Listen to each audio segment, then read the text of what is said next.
Alors, bonjour à toutes et à tous.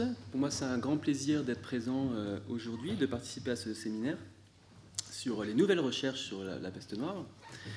Je tiens à remercier donc vivement Patrick et puis également Étienne de m'y avoir convié.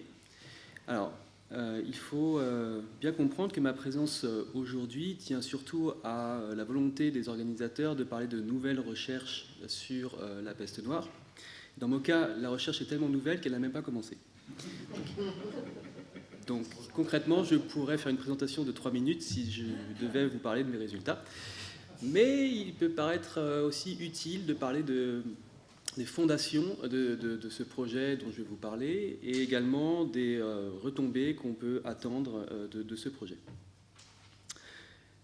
Mon espoir est que ce projet puisse éclairer d'un nouveau jour cette grande question qui est celle de la peste noire et de cette manière, d'une manière relativement inédite, qui est celle de la génétique des populations.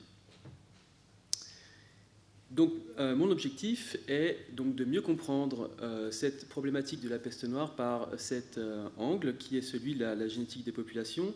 Et en réalité, ce que j'aimerais faire avec ce projet, c'est d'essayer de mieux comprendre, si possible, les causes de la peste noire, c'est-à-dire pourquoi est-ce que cette pandémie a été particulièrement meurtrière. Et là, je parle principalement de la première vague dont on va reparler après. Et également de mieux comprendre les conséquences de cette peste noire. Parce qu'on parle beaucoup d'essayer de comprendre ses causes, mais les conséquences sont tout aussi importantes. Et qu'est-ce que j'entends par conséquences? J'entends ici des conséquences biologiques sur nous-mêmes et notre susceptibilité aux maladies. Alors, si les orateurs de la première journée de ce séminaire vous ont bien fait comprendre à quel point la peste noire a eu des effets profonds sur la société, sur sa démographie, mais également son économie, sa littérature, voire son art, on n'a pas encore parlé vraiment de l'effet de la peste noire sur la biologie. Et je vais commencer donc par donner une petite introduction là-dessus. En réalité, donc, la peste noire pointe son nez en biologie dans les années 50-60, peu après la mise en place du concept de polymorphisme. Alors, qu'est-ce que j'entends par polymorphisme? Il s'agit de cette découverte des biologistes du fait que nous ne sommes pas tous les mêmes au niveau biologique. Un exemple que vous devez forcément connaître, c'est le groupe sanguin, ABO. Donc, vous n'êtes pas sans savoir qu'il existe plusieurs groupes sanguins reliés au système ABO, le groupe A, B, AB et O.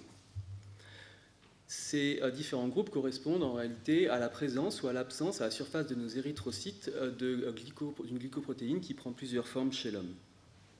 Et donc on commence à comprendre qu'effectivement on a ces différences biologiques, on commence à les décrire dans les années 50 particulièrement. Et également, on commence à compter simplement à quel point on a des individus qui ont le groupe A, le groupe B, le groupe AB, le groupe O dans la population humaine. Et là, on remarque, si on prend l'exemple de cette salle, qu'on devrait avoir 45% d'individus qui sont A, 43% qui sont O, et ainsi de suite, donc 9% groupe B, et puis uniquement 3% de groupe AB. Très bien. Mais en tant que biologiste, on veut aussi se demander pourquoi est-ce que ce polymorphisme existe? Et deuxièmement, on veut savoir pourquoi à cette fréquence? Pourquoi est-ce que le groupe O est à 43% de fréquence dans la population européenne? Alors, ça a été la démarche principale d'un monsieur qui s'appelle Mourant, qui propose une distribution, de montrer une carte de la distribution géographique, ici du groupe O en particulier, dans toutes les populations humaines. Donc là, on est vraiment au tout début de la génétique des populations appliquée chez l'homme. Et donc, qu'est-ce qu'on voit ici? On voit que le groupe O est assez peu fréquent en Asie centrale, en Asie de l'Est, peu fréquent aussi en Europe, dans toute la région méditerranéenne, alors qu'on va la trouver plus fréquente dans les populations africaines et vraiment très fréquente, voire fixée quasiment, dans les populations amérindiennes. Alors déjà à l'époque, Mourant faisait cette hypothèse que la distribution du groupe O était peut-être liée à une exposition à des pathogènes dans le passé. Cette première hypothèse, elle va être mise en avant encore plus dans une série de publications qui datent de 1960-62, donc vous voyez, c'est pas tout récent. En tout cas dans la discipline de génétique des populations, c'est l'archéologie. Donc des publications dans la revue Nature, principalement par deux chercheurs allemands de Berlin, donc Pettenkofer et Vogel. Et dans ces publications, ils vont émettre l'argument que si le groupe O est moins fréquent en Europe et en Asie centrale et ainsi de suite, c'est parce qu'il a été sélectionné par sélection naturelle, parce qu'il nous rendait plus susceptibles à la peste. Et voilà la peste qui débarque dans la génétique des populations, et elle va revenir encore et encore, comme je vais vous le montrer, comme la principale cause de nos polymorphismes génétiques, en tout cas ceux qui sont reliés à notre système immunitaire, à notre sang, et également qui sont particuliers des populations européennes et du Proche-Orient. Donc l'idée ici, c'est qu'il y a une corrélation entre la distribution du groupe O et ce qu'on pense à l'époque être la distribution des pandémies de la peste, une corrélation, je précise, pas un rapport de causalité. Et deuxièmement, il y a des expériences qui ont été faites et qui tendent à faire penser que, alors, pour ceux qui sont familiers avec les anticorps, ainsi de suite, ils vont comprendre tout de suite, sinon c'est pas très grave. Le pathogène Yersinia pestis a à sa surface des petites molécules qui ressemblent au groupe O. Quand on met des anticorps groupe O chez Yersinia pestis, il y a une réaction. Et donc l'idée derrière ça, c'est qu'en fait, si on a des anticorps contre groupe O, nous, on peut se défendre contre Yersinia pestis. Très bien. Mais qu'est-ce qui se passe si nous-mêmes, nous sommes du groupe O? On n'a pas d'anticorps contre le groupe O, sinon on s'attaquerait nous-mêmes. Donc, les groupes O sont susceptibles à l'infection par Yersinia pestis parce qu'ils ne peuvent pas avoir d'anticorps contre le groupe O. Très bien. Donc l'hypothèse est lancée, 1962.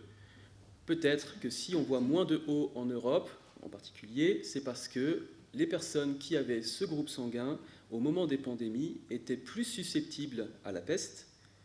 Et avec le temps, ces individus ont eu moins d'enfants que les autres, qui ont eu moins d'enfants que les autres, sélection naturelle, le groupe O diminue en fréquence. Alors, cette hypothèse a fait couler pas mal d'encre, et quelques semaines après la publication, on a une réponse assez froide de deux chercheurs, Springer et Wiener, qui, eux, sont à New York, et qui vont complètement démonter cette hypothèse. Et leurs arguments principaux sont les suivants. Le premier, on ne parle que de corrélation, encore une fois, entre distribution du groupe O et les pandémies passées, et pas de causalité. Qu'est-ce que j'entends par là? Peut-être qu'on peut imaginer la causalité réverse de celle qu'on a faite juste précédemment, c'est-à-dire les populations qui ont été les plus touchées par la pandémie le sont parce qu'ils étaient déjà hauts, plus qu'avant. Donc c'est exactement l'inverse de ce qui a été proposé par Pettenkofer et Vogel.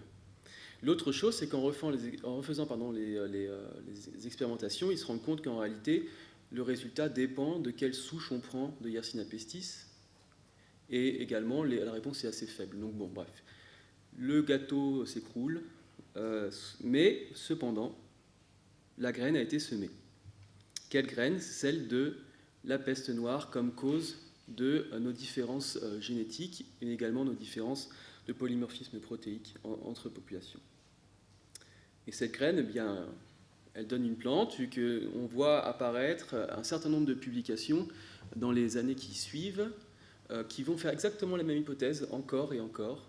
La peste noire est responsable de nos différences génétiques, et ça concerne quoi? Par exemple, une mutation bien connue, vous ne connaissez peut-être pas, mais qui s'appelle la mutation delta 32 dans le gène CCR5, et cette mutation, elle est à 20%, 10-20% en Europe, absente du reste des populations humaines, et elle donne une protection très forte contre l'infection par le HIV, par le VIH.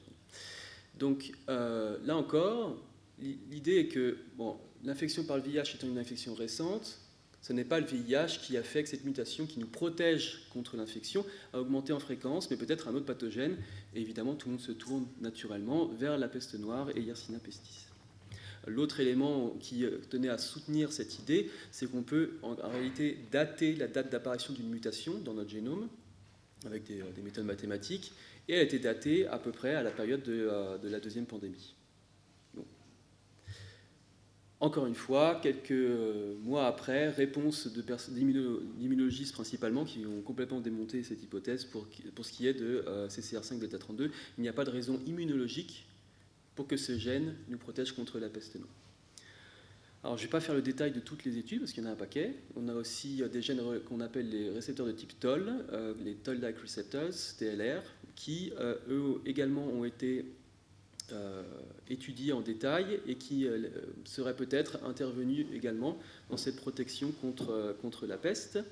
Et un dernier exemple qui est pour le cas assez solide, d'une mutation dans un gène qui s'appelle MEFV, qui est responsable d'une maladie, la fièvre méditerranéenne. Cette mutation, elle est très fréquente dans le bassin méditerranéen. Et ce qui est assez étonnant, c'est que cette mutation, même si elle crée une maladie, elle nous rend malade, elle nous donne cette fièvre méditerranéenne, et bien elle est à 10% de fréquence quasiment. Donc il y a quelque chose qui ne colle pas au niveau de notre théorie habituelle de la sélection naturelle. Une mutation qui nous rend malade, elle a tendance à diminuer en fréquence. Et là, encore une fois, les auteurs évoquent la peste noire pour essayer d'expliquer pourquoi cette mutation donne une maladie, mais est fréquente dans la population. C'est parce qu'elle protège contre la peste. Et là, ils utilisent également donc, des arguments principalement expérimentaux pour expliquer qu'effectivement, ce gène-là, qui code la pyrine, peut avoir un rôle dans la réponse immunitaire à l'infection par Yersinia pestis.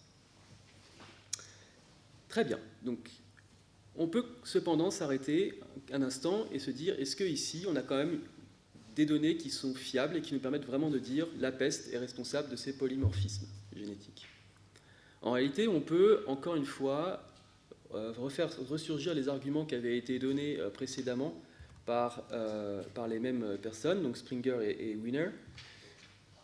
Toutes ces données-là ne nous permettent pas de répondre à trois choses. Un, est-ce que c'est vraiment... est-ce que ces mutations nous protègent réellement contre la peste? Deuxièmement, est-ce que ces mutations ont été sous sélection naturelle? Et troisièmement, même si elles ont été sous sélection naturelle chez l'homme, est-ce que c'est vraiment la peste qui en est responsable? Et c'est un peu l'objectif du projet dont je vais vous parler maintenant. Un projet qu'on a engagé depuis normalement 2 ans, mais en réalité 2 mois à cause de retard dû à la pandémie, avec Sacha Kaki. Donc, en réalité, j'avais toutes ces questions moi, en tête en tant que généticien. Et puis j'ai assisté à une conférence de Sacha en 2018, je crois. Et je me suis dit, c'est le moment de passer à la suite. Et c'est ce que je vais vous expliquer. Donc les questions qu'on souhaite poser ici avec ce projet, ce sont ces 2 questions-là. 1, est-ce que nos gènes ont joué un rôle dans la sélectivité de la peste noire? J'entends par là que des individus sont morts avec plus de probabilité que d'autres parce qu'ils avaient certaines mutations dans leurs gènes qui ont fait qu'ils étaient plus susceptibles à cette infection. Et la deuxième question, c'est si ça c'est vrai, est-ce que ces gènes ont été sous sélection naturelle depuis lors?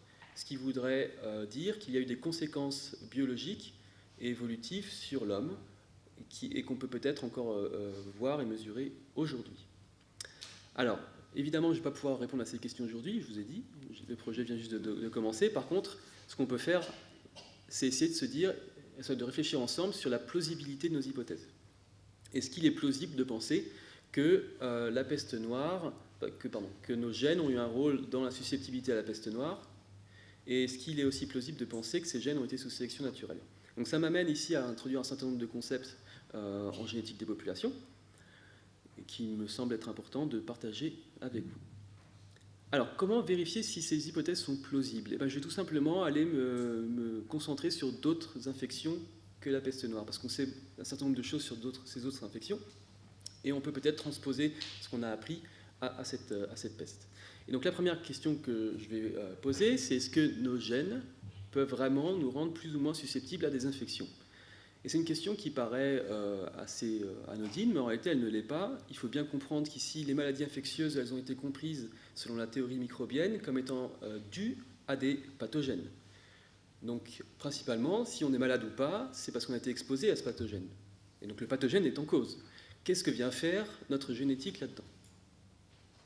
En réalité, il faut bien comprendre qu'une infection, c'est une interaction, voire une confrontation entre un pathogène et un organisme, le nôtre, qu'on appelle l'hôte humain. Nous sommes l'hôte de pathogènes. Donc l'hôte lui-même a un système de défense qui est le système immunitaire. Ce système immunitaire, c'est quoi? C'est des protéines, des cellules, ainsi de suite, qui sont elles-mêmes codées par nos gènes. Donc si on imagine qu'il y a des mutations dans nos gènes qui nous rendent un peu plus, font que notre système immunitaire est plus ou moins efficace, eh bien, on va être plus malade que d'autres quand on est exposé à ces pathogènes. Donc oui, là, il y a une certaine logique ici à penser que les maladies infectieuses sont certes dues à des pathogènes, mais ce sont aussi des maladies génétiques. Et quand j'entends par là que notre génome peut avoir un effet. Alors, parlons un petit peu d'autre chose que la peste, du coup. Est-ce que nous avons des exemples dans la recherche chez l'homme de mutations qui changent notre chance d'avoir une maladie? Alors, évidemment, je suis allé prendre la maladie que vous connaissez tous le plus, puisqu'on entend parler beaucoup ces 2 dernières années. Il s'agit de la Covid-19. Alors, vous savez que la Covid-19 va infecter les gens selon différents critères qui sont l'âge, le sexe et aussi des comorbidités. Peut-être que vous avez aussi entendu parler du fait que nos mutations, notre génome, nos polymorphismes peuvent également avoir un effet sur notre probabilité de faire une Covid-19 sévère ou non. Alors comment est-ce qu'on fait pour démontrer ça? Je vais vous expliquer en détail ce graphique parce que je vais en montrer 15 autres. Donc c'est important vraiment que vous sachiez de quoi il en retourne. Alors, c'est ce qu'on appelle un Manhattan plot. Vous verrez l'analogie avec ces grands immeubles qui sont représentés ici. C'est pour ça qu'on appelle ça Manhattan. Sur l'axe des X, celui qui est en bas, ça représente nos 22 chromosomes. D'accord? Chaque point est une mutation dans le génome. OK? Et sur l'axe des Y, nous avons le niveau d'association statistique entre cette mutation et la maladie. En gros, quand on est en bas, ça veut dire que les mutations n'ont aucun effet sur le risque d'avoir la Covid-19. Et quand on a ces cheminées de points, ces immeubles-là de points, ça veut dire qu'à cet endroit-là, dans le génome, il y a des mutations qui changent nos probabilités d'avoir la maladie. Donc, ce Manhattan plot a été fait à partir de à peu près 8000 individus qui avaient la Covid-19 sous sa forme la plus grave, donc des personnes hospitalisées qui avaient des complications, et qui ont été comparés à 1 million d'individus pour lesquels on a le génome, 1,7 million d'individus, où on sait qu'ils n'ont pas eu la maladie.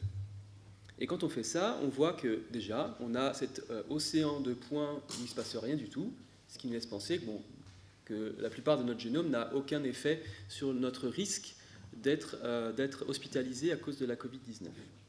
Cependant, vous voyez entouré dans ces rectangles rouges des endroits où il y a des cheminées de points, des cheminées de mutations qui sont toutes liées les unes entre les autres, hein, et qui nous permettent de cibler des gènes qui, eux, ont un rôle dans la susceptibilité à la Covid-19. Donc le fait qu'on voit ces cheminées répond déjà à notre question, oui, nos gènes peuvent changer notre susceptibilité aux maladies. Alors, je ne vais pas détailler exactement quel gène, mais vous pourrez remarquer, par exemple, ABO, qui est le gène responsable du système ABO des groupes sanguins dont je vous ai parlé. On ne va pas aller beaucoup plus loin que ça. On peut en reparler si vous le voulez. Donc ça, c'est un exemple. Évidemment, ça ne se limite pas à la Covid-19. Je ne vais pas vous faire un exposé exhaustif de toutes les mutations qui ont été trouvées et qui nous rendent susceptibles ou résistants à des maladies infectieuses, parce qu'il y en a un paquet. Mais je vais juste faire un petit récapitulatif de celles qui sont les plus marquantes. En premier, la mutation HBS dans le gène HBB de l'hémoglobine, tout en haut. Donc cette mutation-là, elle est responsable de la maladie de drépanocytose qu'on trouve surtout en Afrique. Et même si elle rend malade, elle nous protège aussi de manière très forte contre le paludisme. En deuxième ligne, j'ai déjà parlé de cette mutation, la mutation delta 32 du gène CCR5, qui, elle, nous protège contre le virus du VIH. Également, 3 mutations qui sont identifiées comme nous permettant d'être plus résistants à la lèpre, et ainsi de suite. Une mutation FUT2, qui est d'ailleurs très fréquente en Europe, qui protège contre la gastroentérite, et ainsi de suite. Et alors, ces mutations, si on regarde la 4e colonne ici, avec écrit MAF, qu'est-ce que j'entends par là? C'est la Minor Allele Frequency, c'est la fréquence de la mutation qui nous permet de résister dans la population. Et donc là, on voit que ce sont des mutations qui ne sont pas dans 3 individus pris comme ça. Non, il s'agit vraiment de 10%, 30, 40% de la population qui porte ces mutations. Et on voit également dans la dernière colonne, ici, c'est l'augmentation, là, c'est la résistance que confèrent ces mutations. On peut voir ça ici, comme par exemple pour HBS, par la chance qui nous permet d'augmenter notre résistance. Donc on augmente ici avec HBS par 7 notre chance de résister à la maladie. Donc ce sont des effets très forts. Donc voilà, j'espère que je vous ai convaincu que oui, nos gènes peuvent nous rendre plus ou moins susceptibles aux infections. Alors quid de la peste noire? Je ne sais pas. Nous le saurons bientôt. Alors, d'ailleurs, une petite parenthèse, on peut tout à fait envisager de faire ce genre d'études ici sur la peste noire. Pourquoi? Parce que malheureusement, elle est encore active et on a encore des épidémies qui émergent, en particulier dernièrement à Madagascar, et qui nous permettraient peut-être de recruter des patients ici atteints et non atteints, même s'ils ont été exposés, afin de comparer leur génome et trouver des mutations qui changent leur susceptibilité. Cependant, ce n'est pas l'angle que nous avons pris, parce que notre angle est celui de l'évolution et de la sélection naturelle. Et j'en viens à ma deuxième question. Est-ce que notre espèce a évolué pour résister aux maladies infectieuses? Alors, c'est une question absolument cruciale et fondamentale en biologie. Cette question, elle revient à demander: est-ce que nos polymorphismes, comme ABO, sont le résultat du hasard, changement stochastique dans le temps? On a un peu plus de O par-ci, par-là, juste par chance. Ou, à l'inverse, c'est le résultat de la sélection naturelle. Et cette question, on la retrouve constante partout, dans toutes les disciplines en biologie, parce qu'elle nous permet vraiment de comprendre la raison des maladies et la raison de comment fonctionne notre évolution. Alors, pour faire au plus épuré de cette explication de sélection naturelle contre changement qu'on va appeler stochastique, je vais vous représenter ici deux graphiques qui représentent l'évolution dans le temps, axe des X, d'une mutation. L'Y représente la fréquence dans la population. Sur un côté du ring, vous avez Darwin, et sur l'autre côté, vous avez Moto Kimura, qui est, je ne vous présente pas Darwin, qui est le principal investigateur de la théorie de la neutralité. Alors, qu'est-ce que c'est que ces deux théories? D'un côté, vous avez la sélection naturelle, et une mutation sous sélection naturelle, elle va, quand elle est en contact avec un changement environnemental, augmenter en fréquence très rapidement jusqu'à atteindre ce qu'on va appeler fixation. Elle vient d'apparaître, elle a 0% de fréquence, en réalité 1 sur 2 fois la taille de la population, et elle va augmenter rapidement en fréquence, comme ça, de manière presque exponentielle, pour arriver à 100%. Tout le monde a la mutation, et ce processus, il se fait par encore une fois sélection naturelle, c'est-à-dire reproduction différentielle des individus en fonction de leur génotype, de leur mutation. Très bien. Donc là, l'hypothèse qu'on peut faire pour, par exemple, le système ABO, c'est que le groupe O est moins fréquent, par exemple, parce qu'il a été contre-sélectionné, donc sa fréquence a diminué rapidement en fréquence par l'effet de la sélection naturelle. À ça, le mathématicien Moto Kimura va nous répondre l'inverse. Tout ça, c'est du hasard. Les mutations, quand elles évoluent, même en présence d'un changement environnemental comme la présence d'une nouvelle bactérie ici, ce changement est complètement stochastique. En tant que statisticien, lui, il n'y voit pas que du hasard. Et si O est fréquent, c'est uniquement par chance. Fréquent ou moins fréquent, c'est uniquement par chance. Alors, ça fait à peu près maintenant 70 ans qu'on se pose cette question chez l'homme, à quel point nos polymorphismes sont le résultat de la sélection naturelle ou de ce que je vais appeler neutralité. Et on a évidemment déjà des éléments de réponse.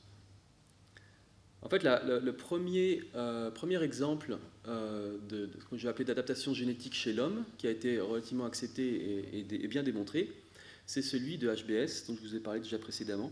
Donc c'est une mutation qui cause la drépanocytose. C'est une hypothèse qui a été proposée par Allison en 1954 et qu'on va le voir a été largement confirmée aujourd'hui. Donc cette mutation, quand on l'a en 2 copies, ça nous donne une anémie très sévère qui peut être mortelle réellement et qui va être contrebalancée par un autre effet, c'est que quand on a cette mutation, on est résistant au paludisme. Pardon, j'allais dire malaria. Donc cette mutation, on la trouve surtout en Afrique subsaharienne, là où le paludisme est présent. Ce qui a amené donc Allison, un peu exact comme on l'a fait avec ABO et la peste, à faire cette corrélation géographique entre présence d'un pathogène, ici Plasmodium falciparum, responsable du paludisme, et la présence d'une mutation chez son hôte, les populations africaines ici, avec ces mutations HBS. Alors, est-ce que cette hypothèse qui a été faite en 1954 est vérifiée? Alors, aujourd'hui, on a des données qui sont bien plus complètes que celles qu'on pouvait avoir à l'époque. Donc ici, je vous représente en haut la répartition assez précise de cette mutation HBS dans la population. En rouge est représentée la fréquence de la mutation. Donc on voit qu'elle est surtout fréquente en Afrique subsaharienne, en dessous de la forêt équatoriale principalement. Et quand on compare ça à, cette fois, l'endémicité de la malaria, du paludisme, excusez-moi, la fréquence à laquelle on voit, on va dire, la maladie dans la population, on voit que c'est à peu près le même endroit. Donc là, déjà, cette corrélation géographique, elle reste quand même assez claire. Deuxièmement, encore un Manhattan plot. Ici, je représente à quel point des gènes dans notre génome sont associés avec la résistance au paludisme. Et qu'est-ce qu'on trouve? HBS. Donc, effectivement, cette mutation, c'est clair, elle change nos chances d'avoir le paludisme de forme sévère ou pas. Est-ce que la mutation est sous sélection? Donc ça, c'est un travail qu'on a fait récemment. On a modélisé mathématiquement le changement de fréquence de cette mutation HBS dans les populations africaines, et on voit qu'elle est apparue probablement il y a 30 000 ans, qu'elle a été sous sélection naturelle assez forte depuis, et qu'elle est apparue principalement dans des populations qui n'étaient pas adaptées à la forêt équatoriale.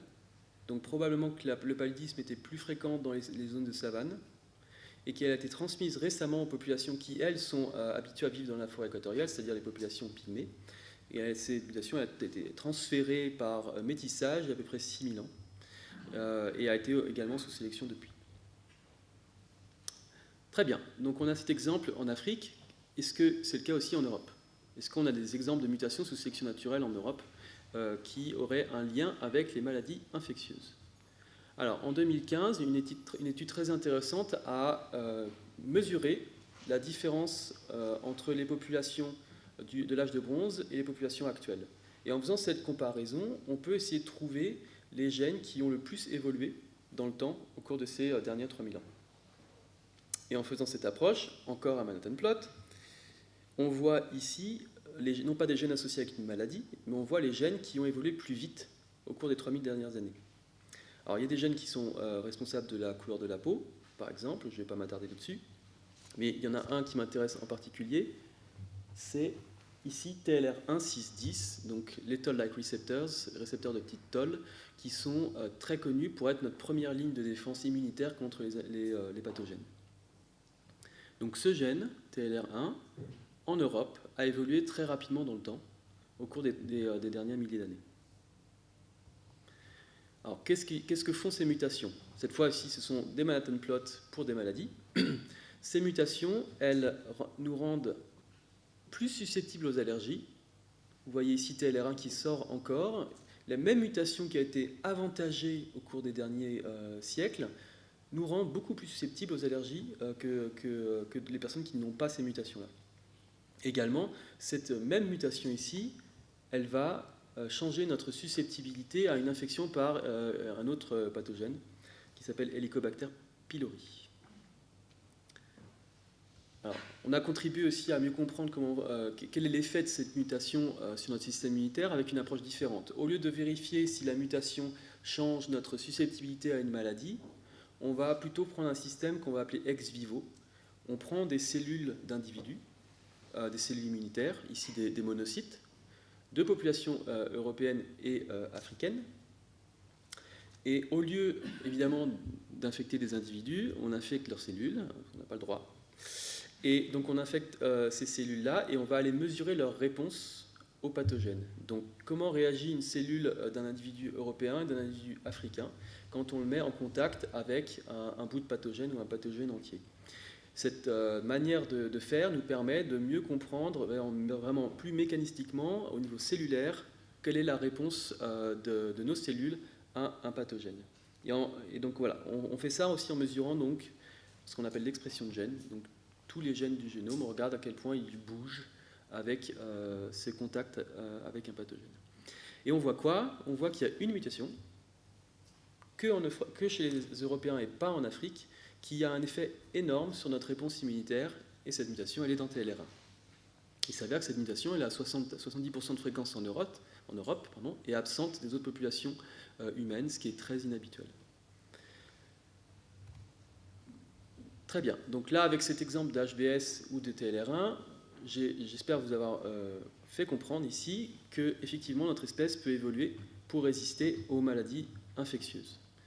Maintenant, on peut se demander la question, est-ce que la peste noire a eu ce même rôle? Est-ce que des mutations nous rendent susceptibles à la peste noire, d'un côté, et est-ce que ces mutations ont augmenté en fréquence, diminué en fréquence dans le temps, sous l'action de la sélection naturelle? Donc c'est la question qu'on souhaite se poser finalement avec ce projet développé avec Sacha. Peut-on démontrer que nos gènes ont joué un rôle dans la sélectivité de la peste noire, et également est-ce que les pandémies ont changé nos gènes? Alors, comment faire pour répondre à cette question? C'est ça qui nous intéresse. Première possibilité, remonter dans le temps et échantillonner des victimes et des survivants de la peste noire. Mais malheureusement, l'ANR, l'Agence nationale de la recherche, n'a pas financé ce projet. Trop cher. À l'inverse, ce qu'on peut faire, c'est simplement s'intéresser à ce que ces victimes et ces survivants de la peste noire nous ont laissé comme patrimoine, c'est-à-dire leur squelette. Vous en avez entendu parler ce matin. Et donc on peut imaginer très bien aller prendre l'ADN des individus qui sont morts de la peste noire, l'ADN des individus qui ont survécu à la peste noire, comme ce monsieur qui a l'air très content d'avoir survécu, et aller comparer ces ADN, tout simplement. D'accord ? Et donc pour ça, on va prendre une approche de paléogénomique. Alors je tiens à faire remarquer un article tout à fait exceptionnel que vous n'avez pas vu avant, qui est publié en 1977 par monsieur Doughty, qui a déjà eu cette idée, en fait, qui n'a pas eu de suivi dans la recherche, et qui a donc mesuré les groupes ABO sur une des grandes cohortes d'individus issus de cimetières, et qui a mesuré que en fait, la fréquence du groupe O, effectivement, était à 60% au XIIIe siècle, elle était à 46% au XVIe siècle, et aujourd'hui, comme je vous l'ai dit au début, à 43%. Donc il y a un changement de fréquence du groupe ABO, faites-moi confiance, qui est particulièrement rapide, parce qu'on ne voit pas des différences aussi rapides normalement en l'espace de quelques siècles, et qui laisse penser effectivement que peut-être quelque chose s'est passé. Alors nous, notre but ici, ce n'est pas d'aller quantifier ABO avec des méthodes comme anticorps et ainsi de suite, mais c'est de le faire à une échelle génomique. Donc on en a pu en parler un petit peu précédemment. Au cours des dernières années, il y a un vrai bouleversement méthodologique en génomique, en archéologie également et en paléontologie même. Et ce bouleversement, il consiste à tout simplement aller récupérer dans les os des traces d'ADN qu'on va pouvoir ensuite séquencer. En réalité, cette révolution, on va dire, méthodologique, elle est due à une révolution technologique qui est principalement liée à l'apparition de ces séquenceurs à très haut débit qui nous permettent de lire l'ADN de manière très rapide et en très très grande quantité et de manière presque aspécifique, donc aveugle, on va dire. On peut vraiment séquencer tout l'ADN qui est présent dans notre échantillon. Alors notre objectif ici n'est pas de séquencer la bactérie, ce sont des collègues qui le font. Nous, encore une fois, le but est de séquencer le génome de l'homme. Alors, quel site choisir pour ce projet? Là, je me suis tourné vers Sacha parce que je n'ai que très peu de connaissances à ce sujet. Et Sacha m'a parlé d'un site particulièrement intéressant, enfin de deux sites particulièrement intéressants qui se situent à Toulouse. Pourquoi est-ce qu'ils sont intéressants? Parce qu'en fait, d'un côté, on a donc un cimetière, donc une fosse collective où on a beaucoup d'individus qui ont été retrouvés. Ce site s'appelle 16 rue des 36 Ponts. Et il y a quand même de bons arguments pour penser que les individus sont victimes de la première vague de la deuxième pandémie, pour plusieurs raisons. La première, qui a déjà été évoquée, la présence de monnaies qui date vraiment de cette période 1348-1349, donc le moment de la première vague, des datations carbone 14, mais également la présence de Yersinia pestis dans les dents d'au moins un individu de ces sépultures collectives.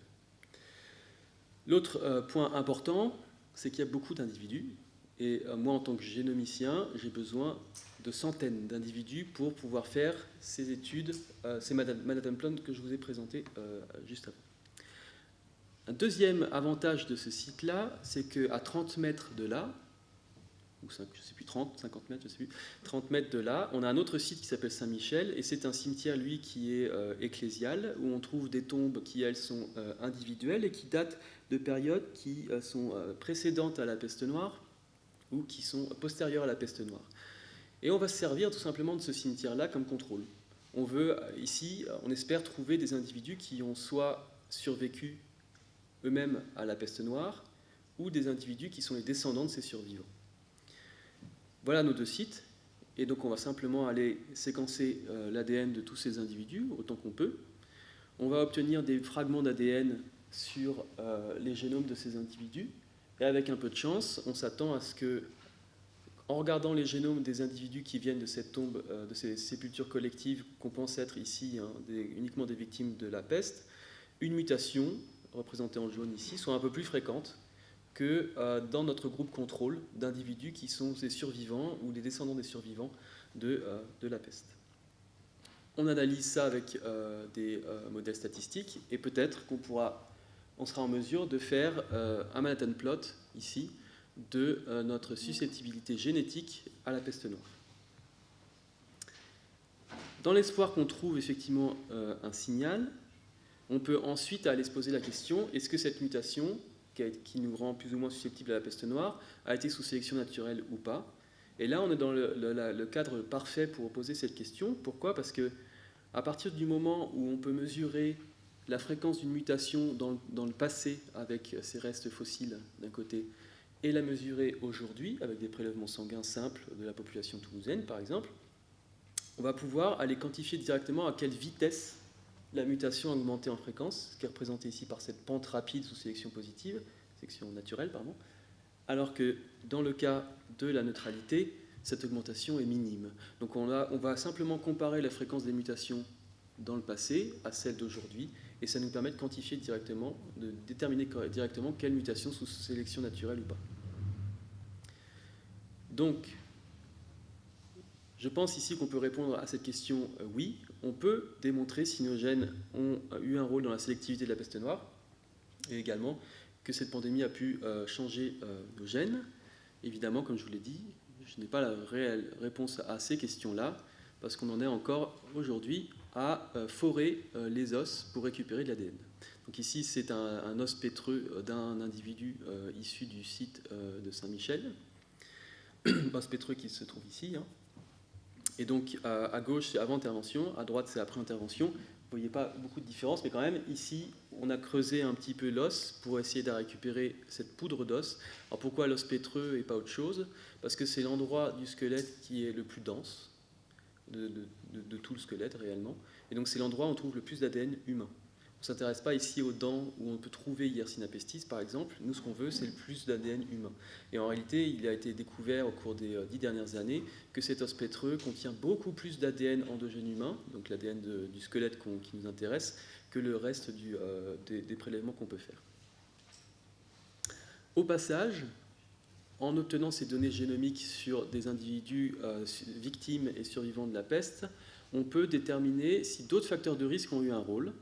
Pourquoi? Parce que cet outil génomique nous donne d'autres informations que uniquement des mutations le long de notre génome.